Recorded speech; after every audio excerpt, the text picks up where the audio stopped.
오늘은 우리가 이제 DDH에 대해서 가끔씩 우리가 그, 텍스트 리뷰를 했는데 오늘은 김남주 선생님이 좀 네오네이트 쪽에 그쪽 임판트 쪽에서 우리가 초음파를 많이 하는데 그 초음파에 대해서 좀 집중적으로 좀 얘기를 좀 해보도록 할게요. 예, 김남주 선생님 부탁합니다. 네, 교수님 안녕하십니까. 2년차 김남중입니다. 금일 소아 텍스트북 리뷰 발표 시작하겠습니다. 네, 영유아기 고관절은 골 조직보다 연골 조직이 더 많은 부분을 차지하고 있어 초음파 검사가 단순 방사선 검사보다 더 많은 정보와 동적인 검사가 가능하다는 점에 이익을 가지고 있습니다. 현재 4개월 이전의 영유아기 소아에 대해서 DDH 진단 방법의 표준 방법으로 사용되고 있으면서 초음파 검사에서 이상 성견이 관찰된 환자는 치료 후에도 고관절 이형성증이 발생할 가능성이 높기 때문에 성장이 완료될 때까지는 외래 추시가 필요하고 있습니다. 네, 다음과 같이 주제로 발표 준비하였습니다. 네, 지금 외래에서 사용하는 초음파는 프로분의 앞전 결정에 의해서 전기 에너지가 기계적 진동으로 변환되며 이때 발생하는 초음파가 생성되어 전파되고 구조물에 반사되어 되돌아오는 초음파를 삼촉자가 인식하여 사용하는 이미지를 사용하고 있습니다. 초음파의 강도 및 반사되어 되돌아오는 강도와 시간을 처리해서 어둡고 밝은 그레이스케일의 영상으로 구성되어 있습니다. 네, 음파와 매질의 상호작용 중 반사, 투과에 대해서 이제 초음파가 구조물에 반사되어 되돌아오는 영상을 탐족자가 인식해서 이에 대한 강도와 되돌아오는 시간을 처리하여 영상으로 구성되어 관측하고 있습니다. 네. 소노그래피 중에서 이제 US 가이디드 인터벤션은 이제 다음과 같이 이제 주사 바늘과 프로브가 방향에 따라서 테크닉이 나눠집니다. 아웃 오브 플레인 테크닉과 인플레인 테크닉이 있으면서 이 중 주사 바늘과 프로브가 평행할수록 바늘에서 잘 보이는 인플레인 테크닉은 플레이 테크닉이 평행한데 이는 바늘에서 잘 보이는 영상을 나타낼 수 있습니다. 네. 다음과 같이 리니어와 하키스틱 프로브로 나뉘어지게 되고 네. 다음과 같이 리스트나 이제 소아 DDH 같은 고관절에서는 다음과 같이 프로브 면적이 넓은 리니어한 프로브를 사용할 수 있습니다. 네. 다음은 우리 소노그래피에 대한 세팅되는 영상 자료인데 이제 왼쪽 발처럼 프로브에 대한 세팅 프로브 선택을 할 수 있는 메뉴 칸이 있고 다이내믹 레인지, 그 다음에 페이션트 정보를 입력하는 페이션트 목록, 그다음에 영상된 과정에서 추가된 영상된 사이즈나 크기를 재줄 수 있는 텍스트 칸이 있습니다. 또한 마우스처럼 영상의 이미지를 확인할 수 있는 트랙볼이 있고 트랙볼에 대해서 영상된 이미지를 확대하며 클릭할 수 있는 세트 화면이 있습니다. 어, 초음파는 동적인 검사를 진행하기 때문에 중간중간 정적인 이미지로 변환시키고 싶을 때 프리즈 버튼을 활용하여 영상을 확인할 수 있습니다. 네, 처음부터 이제 간략하게 초음파를 사용하는 법을 설명드리겠습니다. 페이션트 번호를 통해서 환자를 등록하고 선택할 수 있습니다. 환자 입력을 먼저 해서 초음파가 가능한 세팅을 만들어 놓고 EMR상 오더를 넣고 시행 처리 후에 초음파에 랜선이 연결되어 있으면 자동으로 명단이 뜨게 됩니다. 네. 만약에 랜선이 연결되어 있지 않는다면 퀵 리지스트레이션 항목을 통해서 임의로 등록 정보를 통해 초음파 시행을 할 수 있습니다. 네. 두 번째는 말씀한 것처럼 사용할 프로그램을 선택하고 각 부위에 맞게 디폴트로 설정된 세팅으로 불러오게 됩니다. 소아 같은 경우는 아까 말씀드린 리니어 타입에 대한 면적이 넓은 프로그램을 사용하여 진행하게 됩니다. 네. 근골격 초음파는 대부분 기본적으로 2D 모드를 사용하게 되며 2D 버튼을 클릭하여 2D 레버에 돌리면 화면의 밝기를 조절할 수 있습니다. DR은 다이나믹 레인지며 이제 화면에서 보이는 레버를 돌려서 직접 조절하게 되고 이는 콘트라스트 리솔루션과 연관이 되어 있습니다. 숫자를 낮출수록 조직 사이 대조도가 명확해지고 처음에 프로브를 선택했을 때 나타나는 디폴트 값에서 플러스 마이너스 5 내외로 조절하는 것을 권장되고 있습니다. 네. 뎁스와 포커스 항목입니다. 뎁스는 깊이 조절, 리니어에서는 4.5, 하키스틱 프로브에서는 2cm까지 권장되고 있습니다. 포커스를 한번 클릭하고 돌리면 초점수를 조절할 수 있습니다. 포커스 수를 정하고 포커스 키를 돌리면은 이제 포커스 위치를 조절할 수 있는 기능 키입니다. 앞서 말씀드린 것처럼 프리즈는 보고 있는 화면을 정지시켜서 정적인 화면을 이제 다시 정적인 화면으로 변경해주는 장면이고, 다시 누르게 되면 다시 동적인 이미지로 변경됩니다. P1은 보고 있는 화면을 캡처하는 저장이고, 보통 프리즈를 누르고 나서 P1을 저장을 해서 EMR상에 기록을 하고 있습니다. 어, 인터벤션이나 인젝션 같은 동영상 저장을 하고 싶다면 P2를 누르게 됩니다. 이때는 P2는 누르고 나서 3초간 동영상이 저장되기 때문에 3초 이상으로 누르고 싶다면 여러 번 수차례 클릭해서 동영상을 저장할 수 있겠습니다. 텍스트는 버튼을 누르고 트랙볼을 움직여서 원하는 위치에 텍스트 삽입 가능한 이미지 버튼입니다. 네. 간단하게 초음파를 사용하는 방법을 말씀드렸고, 이제 DDH 관련돼서 초음파 사용법에 대해서 확인해 보겠습니다. DDH는 말씀한 것처럼 어, 고위험군에서 출생 후 3개월 이내 진단을 목표로 하고 있고, 우리는 대한민국에선 셀렉티브 스크리닝을 통해서 영유아 건강검진 사업을 통해서 고위험 하나, 피지컬상 이상소견 하나에 대해서 초음파를 시행하고 있습니다. 예, 하나의 자세는 다음과 같이 세팅해야 됩니다.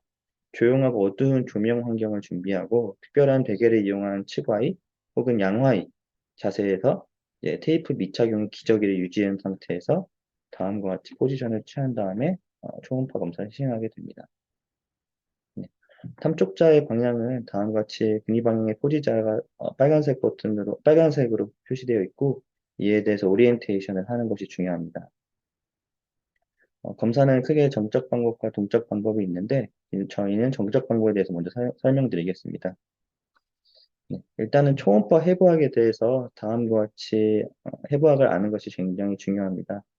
첫 번째로 로얼 보도 오브 일리아콘, 그 다음에 아세타블럼의 슈퍼리어림, 아세타블럼 칼틀리지, 레이브룸, 캡슐, 그레이터 트로켄터, 휴메라 에피피시스, 그리고 머슬로는 글루치우스 미니무스와 미디우스 머슬을 통해서 이제 환자의 초음파를 보고 해부학적으로 아나토미와 오리엔테이션 하는 것이 중요합니다. 이 항목 중에서 이제 다음과 같이 두 가지, 크게 세 가지 정도의 키 이미지를 통해서 스탠다드 플레이스를 정할 수 있겠습니다. 이때 말씀드린 것처럼 앞서 해부학 구조물의 세 가지 랜드마크를 보는 것이 중요하고, 일리움의 스트레이트 포션, 그 다음에 아세타블러 레이브룸, 그 다음에 오스 일리움을 세 가지 랜드마크로 해서 스탠다드 플레이스를 정하는 것이 중요하겠습니다. 초음파에서 중요하게 볼 것이 바로 아세타블럼 메저먼트입니다. 크게 고니 아세타블룸과 카틀리지 아세타블룸을 나타내는 알파 앵글과 베타 앵글을 다음 아나토미로 나타나서 측정하게 되고, 이때 봐야 될 해부학적 구조물은 앞서 말한 것처럼 이 세 가지 랜드마크를 이용해서 표준 평면을 재서 측정하게 됩니다. 이 앞서 말한 알파 앵글과 베타 앵글에 대해서 DDH 클래시피케이션이 나타날 수 있습니다. 이를 그래프 클래시피케이션이라 하고, 알파 앵글 각도와 베타 앵글의 각도에 따라서 크게 총 4가지 클래시피케이션을 나누게 됩니다. 각각을 살펴보게 되면은 이제 타입 2A는 이매추어한 상태로 나타나게 되고, 2C는 디스파시아, 그 다음에 2D는 디센터드, 그리고 3는 디스로케이션 된 초음파를 확인할 수 있고, 타입 4 같은 경우는 디스로케이티드 된 확인으로 이제 그래프 클래시피케이션이 나타나게 됩니다. A 구조물은 이제 페리콘드리움의 디포션이고, 그다음에 B는 다운와드 카트리지 루프, 그다음에 C는 패티 필드드 된 MT 아세타블러 루프가 관측되는 소견을 나타나게 됩니다. 실제로 H, 네, we can lay the infant 영상을 supine 통해서 or 확인해 decubitus on 보겠습니다. their side. Creating a little straitjacket with their clothes is a good idea to keep them warm and also their arms up out the way, and the parent can sit next to them on the bed. We want the child relaxed, so we don't want to be pinning their legs down, so we do let them freely kick when they want to. And then the probe is placed gently, very gently, on the lateral hip in this longitudinal plane, and this is the plane used to measure alpha angles. And we also can perform a stress maneuver where we drive the knee and the femur posteriorly in towards the bed. And obviously, if they're on the side, you stabilize the sacrum. The fingers are placed on the inner thigh up towards the adductor to try and pop the hip out laterally. So the inner thigh pushed laterally. So you can see you have to adduct the knee slightly. And then watch the hip while the child's just relaxed and kicking as well. Take the pressure right off and see if it's coming up out of the socket. With the transverse view, we can also assess stability of the hip. You're looking for how high it rides up out of that acetabulum and whether it's displaced or subluxing laterally. 네. 이상으로 좀 발달성 고관절 이형성증에 대해서 초음파 사용법과 이에 대해서 초음파 주로 해부 구조물을 확인하여서 환자한테 직접 검진할 수 있는 방법을 설명드렸습니다. 네, 우리 페모랄 헤드의 경우에, 오시피케이션이 되게 4개월에서 8개월 사이에 이제 생깁니다. 그래서, 헤드가 생기면 뭐 엑스레이로 한 장 찍으면 힙이 잘 들어갔는지 안 들어갔는지 확인할 수 있으니까, 엑스레이를 찍으면 되는데, 헤드가 생기기 전에는 엑스레이로 하면 놓칠 수가 있죠. 엑스레이로 잘 모를 수도 있고. 근데 엑스레이로 봐도 뭐 확실히 들어가 있는 거를 우리가 유추할 수 있는 경우도 있지만 안전하지는 않죠. 그러니까 우리가 그 전에 진단을 내리려면 초음파라는 거를 쓰게 된다. 그렇지만 왜 그럼 그 전에 진단을 내려야 되냐 하면 아마도 과거 이제 DDH 강의를 들어보시면 알겠지만 DDH라는 게 빠르게 진단하면 파브릭 카니스라고 그냥 컨저버티브 트리트먼트로 치료가 가능하지만 늦으면 늦을수록 좀 더 수술적으로 많이 늦으면 뭐 오스테오토미까지 해서 치료가 더 힘들어져요. 그리고 치료가 힘들어지고 결과도 더 안 좋아지고 그러니까 가능하면 빨리 진단을 하려고 하죠. 그렇기 때문에 이제 스크리닝이 필요한 거예요. 아무 증상이 없는 환자한테 검사를 해보는 게 필요하게 되죠.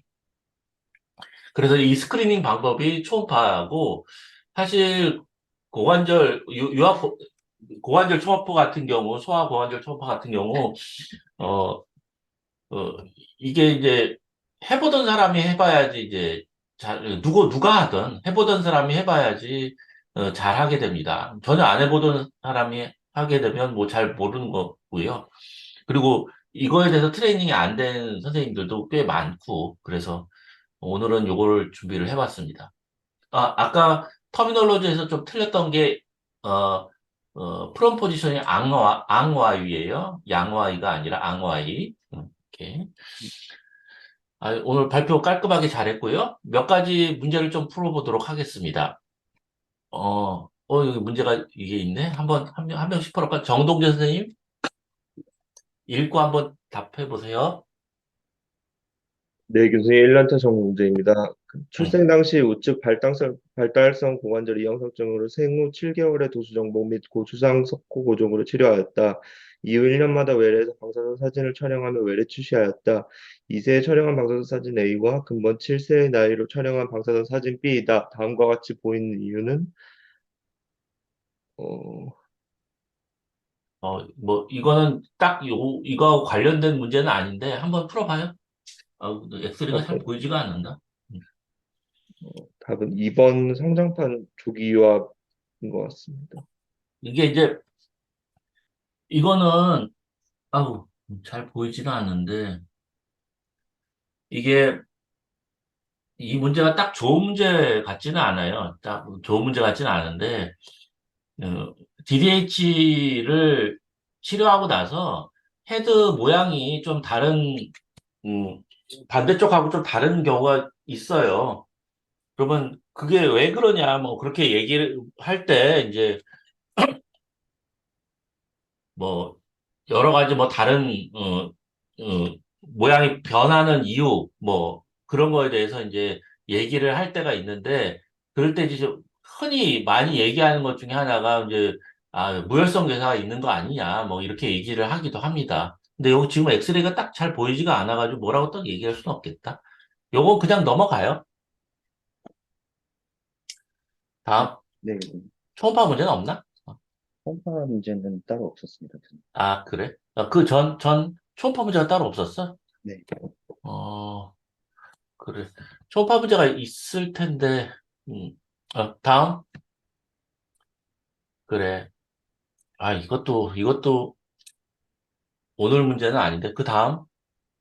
문제 총 2개 준비했는데, 아, 그렇구나. 그러면, 아까 초음파 소견, 오케이.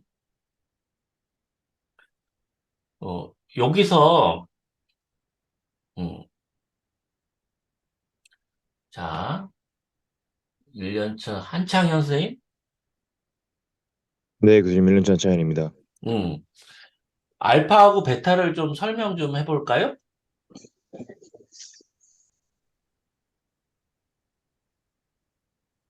어,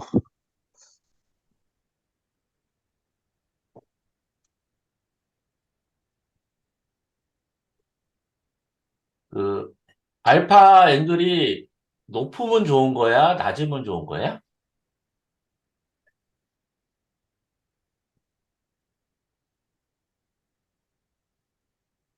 높으면 좋은 겁니다, 교수님. 그렇지. 높으면 좋은 거지. 아세타블라 인덱스라는 것도 알아요? 엑스레이에서 재는? 잘 모릅니다, 교수님. 아세타블라 인덱스 몰라? 예, 잠깐만. 그러면, 어, 정나은 선생님? 네, 교수님 연세 어, 정나은입니다. 어, 아세타블라 인덱스가 뭐지? 엑스레이에서 어, 아세타블럼이 이루는 각도를 재는 걸로 응, 그게 많이 증가했으면 응, 아세타블라 디스플라지아가 있는 것이고 응, 정상 범위 내에 있어야 커버리지가 괜찮은 것으로 판단할 수 응. 있습니다. 그래, 그러면 아세타블라 인덱스의 그, 랜드마크가 어떻게 돼요? 음, 어, 티어드롭 음, 양쪽을 재는 것으로 알고 있습니다, 교수님. 그러니까 티어드롭 양쪽을 터미널을 정확하게 해야지. 네, 교수님. 예, 트리덴트 카틸리지 가운데서부터 어, 어, 티어드롭까지의 어, 각도와 아, 수평선을 티어드롭은 하고 음, 트리라이드 카틸리지는 거의 비슷한 쪽이고, 음, 티어드롭은 아이가 이제 성장했을 때 이게 생기는 거고, 트리라이드 카틸리지겠죠? 그러니까 거기서부터 잠깐만, 요건 되게 중요한데 잠깐, 3년차 승탁이, 네, 요새 3년차 우승탁입니다. 아스타블라 인덱스의 네, 그 랜드마크가 어떻게 돼요? 그, 소실의 메디알 엣지에서부터 일단은 각도를 재려면, 두 선, 네, 라인이 두 개가 있어야 되잖아. 네, 각도를 재려면. 그럼 라인이 두 개가 있으려면 라인 하나마다 점이 두 개가 있어야지 라인이 될 거 아니야.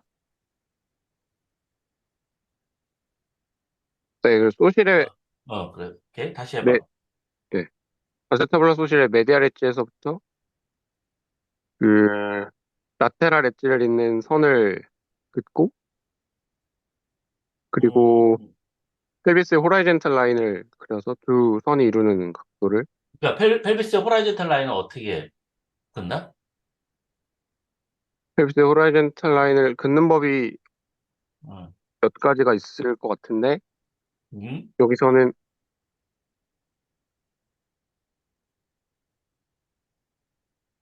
그 이제 뭐 티어드랍 양쪽을 연결을 해도 되고 아이고, 여기 이쪽 엑스레이에서 티어드랍이 보여? 지금 엑스레이에서 보이지 않습니다.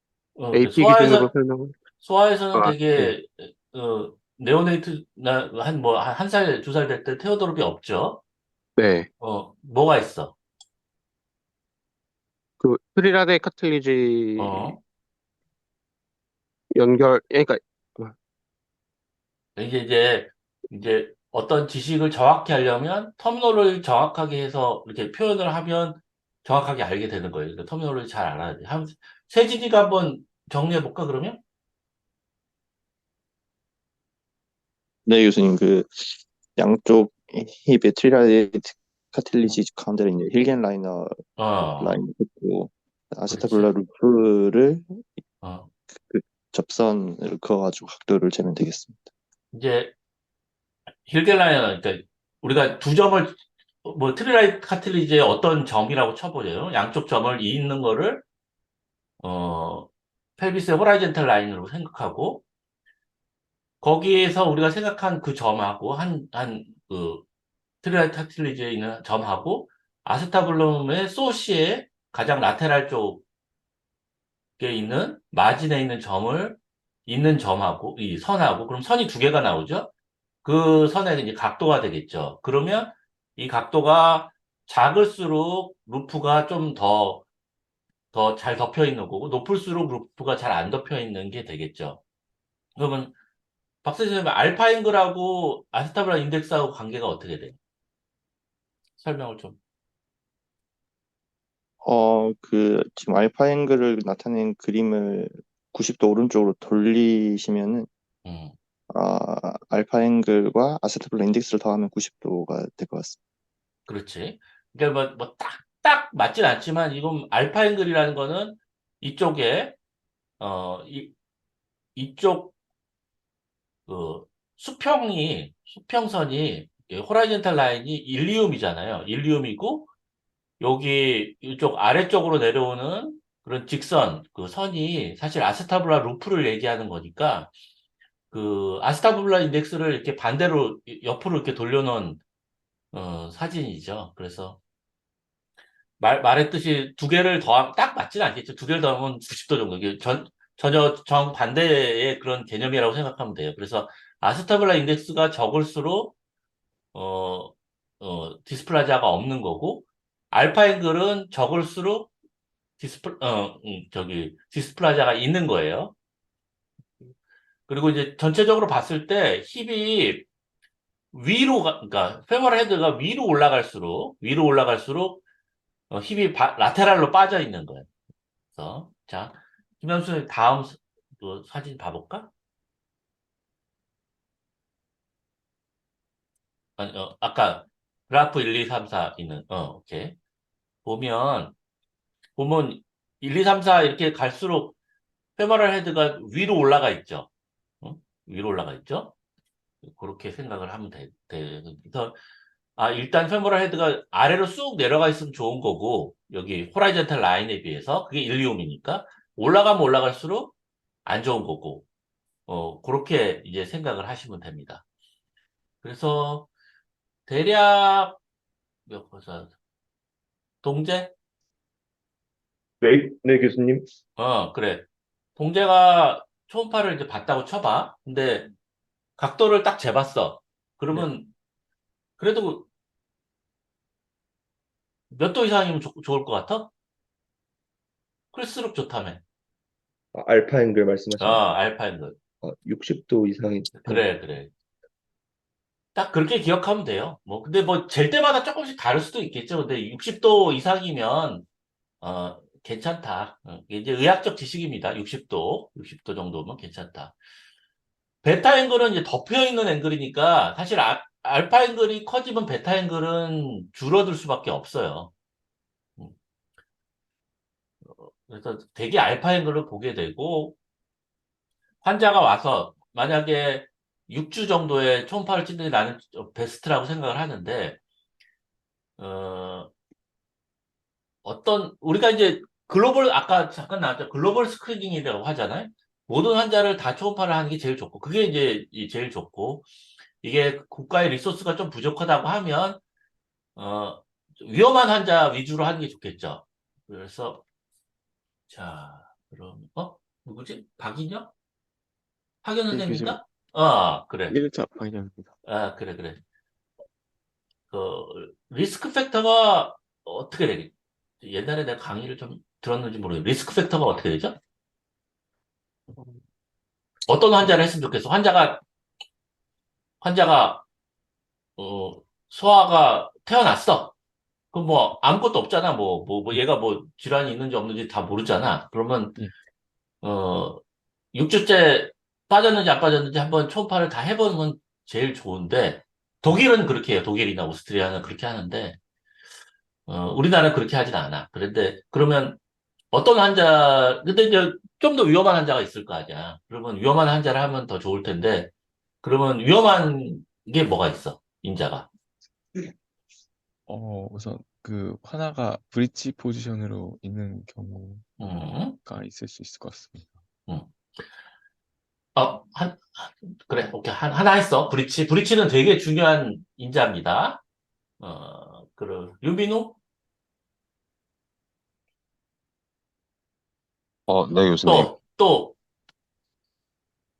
뭐가 있어? 브릿지 포지션이나 트윈으로 출생했거나 아니면 그 뭐 가족력 중에서 형제자매 중에 DDH 음, 병력이 있거나 할 때 리스크 팩터라고 볼 수 있을 것 같습니다. 맞아. 근데, 그러니까, 에피데미올로지가 이게 딱 이것 때문에 막 완벽하게 이게 뭐 리스크다 이렇게 얘기하기 힘든 경우도 많죠. 그래서 브리치는 상당히 강력한 리스크 팩터고, 패밀리 히스토리도 그렇다고 해요. 리스크 팩터라고 하는데, 나도 계속 이제 패밀리 히스토리 있는 환자들을 많이 하는데, 정말 리스크 팩터인지는 사실 잘 모르겠더라고. 근데 하여간에 패밀리 히스토리 많은 사람들이 얘기를 하니까, 또 이제 여자인 경우가 남자인 경우보다 더 많이 생긴다고 해요. 근데 사실 리스크 팩터라고 남녀로 구별해가지고 여자 하면 뭐 인구의 반이잖아. 그래서 뭐 사실 그런 걸 또 리스크 팩터라고 해야 되나 뭐 그런 생각도 들고. 근데 시험에는 그렇게 나오니까. 트윈 같은 경우는 확실히 많이 생겨요. 근데 이제 우리 팀에서 이제 스터디를 했는데 트윈에서 확실히 많이 생기는데 많이 생기는 이유가 트윈이 브리치가 많아. 그래서 트윈 브릿지하고 트윈 세팔릭하고 나눠보니까 트윈 브릿지는 굉장히 리스크가 높고 트윈 세팔릭은 그렇게 높지 않아. 그러니까 이제 그렇지만 뭐 트윈은 그래도 확실히 브릿지가 많으니까 다 해본다 이런 식으로 하는 게 좋겠죠. 이제 브릿지도 되게 재밌는 게 계속 브릿지인 애들도 있지만 중간에 막 돌아가는 애들도 있어요. 그리고 트랜스포스도 있고 그럼 그거를 다 나눠가지고 이때 돌아갔으면 더 리스크가 적고 이렇게 참 얘기가 하기가 쉽지가 않아가지고 일단은 브릿지였으면 다 리스크 팩터로 생각을 하죠. 그래서 저 같은 경우는 제가 아무래도 3차 의료 거의 뭐 파이널로 있는 데 있으니까 환자분들이 오면 초음파는 뭐 사실 큰 문제가 아니잖아. 초음파 하는 게 뭐 환자한테 해가 되고 그런 게 아니니까 초음파 다 합니다. 초음파 다 하고 놓치는 게 더 큰 문제가 될 수 있으니까 환자가 오면 초음파를 다 합니다. 저한테 오면. 근데 셀렉티브하게 생각을 한다고 하면 패밀리 히스토리, 여자, 그리고 브리치 요게 세 개가 다 있으면 무조건 해야 되고 그 중에 이제 몇 가지 이렇게가 있다 그러면 그건 뭐 의사의 프레퍼런스에 따라서 할 수도 있고 안 할 수도 있고 그렇습니다. 우리나라에 뭐 스탠다드는 없고 전 세계적으로도 스탠다드는 없어요. 어느 환자를 해야 된다, 안 해야 된다 스탠다드가 있지는 않아요. 오케이. 자, 오늘 재밌었고, 오케이. 나는 되게 재밌었네. 자, 질문. 자, 우리 이년차 선생님, 내가 모르는 사람이에요. 김현지 선생님? 네, 1년차 김현수입니다. 그래, 그래. 뭐, 파견 왔구나. 질문해봐. 예. 그, DH에 대해서 이제 검사를 할 때 초음파를 하다가 엑스레이로 넘어가는 시점이 하나마다 다를 걸로 생각이 되는데, 그렇지. 그 넘어가는 시점에 대해서 하나마다 어떤 걸 고려할 수 있는지 그렇지. 그런 건 좀 궁금했습니다. 그래, 이제, 대개 이제 4개월까지는 오시피케이션 안 생기고, 4개월 이후에 생기는 애들도 있고, 좀 늦게 생기는 애들도 있어요. 그래서 참 그렇죠. 그러니까 좀 아이가 한 6개월 정도 왔을 때, 저 같은 경우는 한 6개월 정도에 오면, 6개월 근처에 오면 엑스레이를 한 장 찍습니다. 그래서 거기서 오시피케이션 생겨 있으면 그걸 그냥 판단하고 끝내고, 안 생겨 있으면 초음파를 하게 됩니다. 뭐 그 정도인 것 같아요. 그게 뭐 사람마다 딱 뭐 이렇다 저렇다 얘기하기가 쉽지가 않아가지고 그렇습니다. 그리고 이제 이게 막 3개월 이전에 이제 발견이 돼가지고 파브리카니스를 시작했다고 쳐요. 파브리카니스를 시작하면 파브리카니스를 대개는 이제 한 3개월 이상 차게 돼요. 그러면 중간에 이제 오시피에이션이 생길 수 있잖아요. 그러면 뭐 자연스럽게 중간 팔로업을 초음파로 하다가 엑스레이로 넘어갈 수도 있고, 뭐 레이디에이션 문제로 생각한다고 하면 계속 초음파로 팔로업을 할 수도 있고 합니다. 파브리카니스를 착용하고, 이게 이제 하는 것도 약간 테크닉이 좀 있어야 돼요. 근데 이건 외래에서 주로 보는 거고, 그것도 재밌습니다. 파브리칸스에서 헤드가 들어가고 잘 리모델링 되고 나중에 뭐 문제 없이 파브리칸스로 치료하면 거의 그냥 노멀라이즈 되는 경우가 많습니다. 그래서 그거 보는 것도 참 소아정형외과 의사의 즐거움 중에 하나예요. 초반에 발견을 해가지고 아이가 아무 문제 없이 18세까지 크는 걸 보는 것도. 이렇게. 그래서 그렇다. 그렇게 생각을 하고 계십시오. 수고했습니다. 감사합니다, 교수님.